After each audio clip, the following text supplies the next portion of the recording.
Assalamualaikum warahmatullahi wabarakatuh. Perkenalkan, nama saya Tania Isnian Herlambang dengan NIM 444-324-0054 dari kelas 2A. Di sini saya akan presentasikan yang berjudul ekosistem hutan mangrove. Yang pertama ada definisi. Hutan mangrove adalah ekosistem hutan yang tumbuh di wilayah pesisir pantai yang tropis dan subtropis.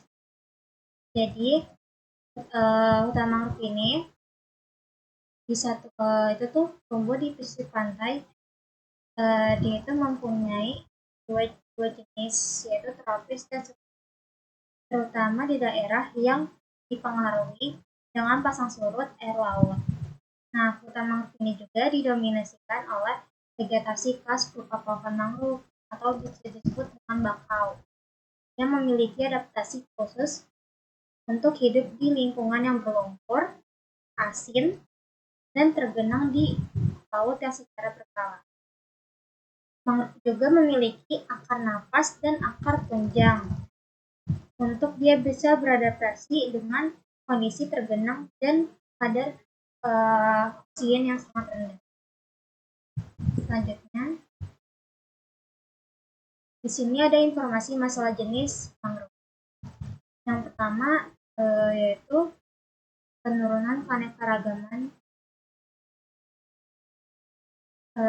Di sini tuh hutan mangrove dapat juga menjadi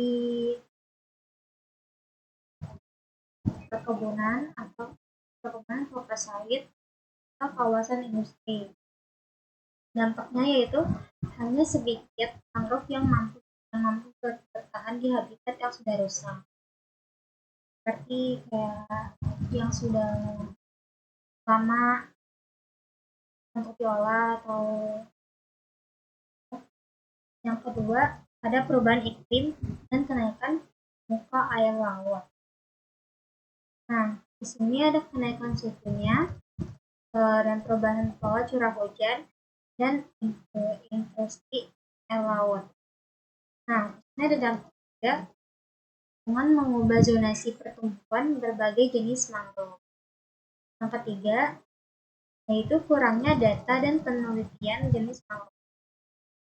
Nah, di sini ada minimnya eksplorasi dan pemantauan ilmiah tentang jenis-jenis mangrove di berbagai wilayah. Semisal kayak tadi wilayah tropis dan subtropis. Nah, di sini dampaknya itu sangat sulit untuk menyusun strategi pelestarian berbasis data lokal.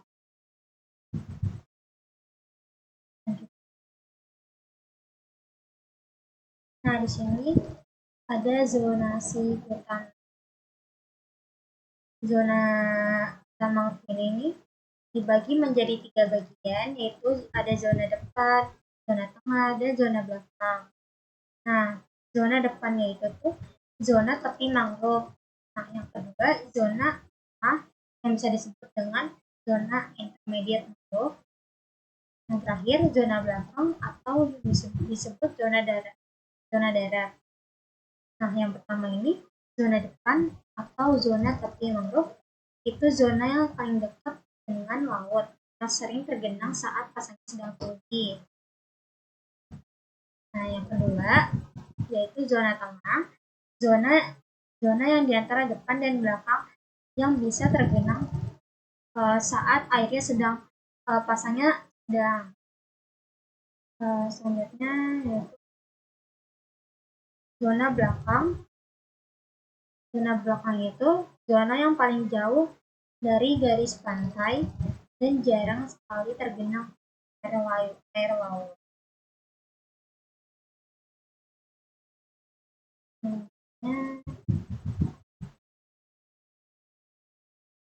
Di sini ada manfaat dari ekosistem hutan mangrove ya. Yang pertama yaitu menahan abrasi pantai. Jadi si pohon mangrove ini bisa menahan segala kayak misal bencana-bencana Yang kedua, melindungi dari bencana alam. Sama seperti yang pertama ini menanam bersih, yaitu bisa melindungi dari tsunami, banjir. Yang ketiga yaitu habitat keanekaragaman.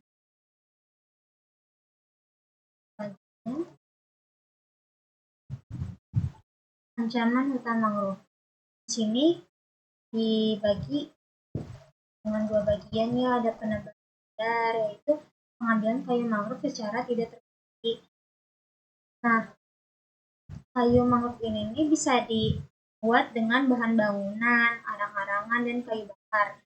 Tapi juga ada dampaknya, dan yang pertama merusak struktur hutan dan mempercepat erosi pantai. Yang kedua, yaitu pencemaran limbah, seperti pembuangan limbah domestik, industri, dan pertanian ke wilayah pesisir.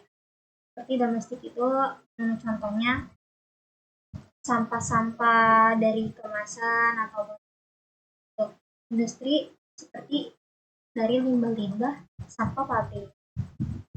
Nah, sini juga ada dampaknya. Dampaknya yaitu dapat meningkatkan toksisitas tanah dan air, yaitu merusak sistem akar dan penghambatan pertumbuhan mangrove. Jadi, dampak dari limbah tersebut ini, dia bisa merusak pertumbuhan si sistem akarnya itu yang bisa menghambat pertumbuhan dari si mangrove-nya.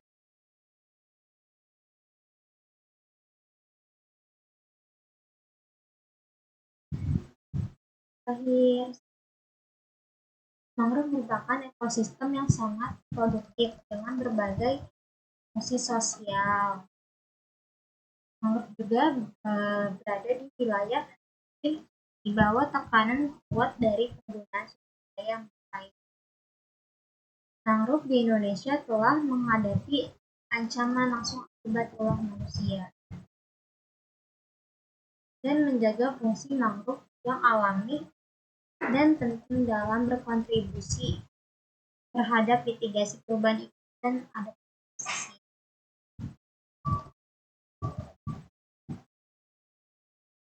Dan itu saja yang bisa saya sampaikan, kurang lebih dan lebih mohon maaf. Wassalamualaikum warahmatullahi wabarakatuh.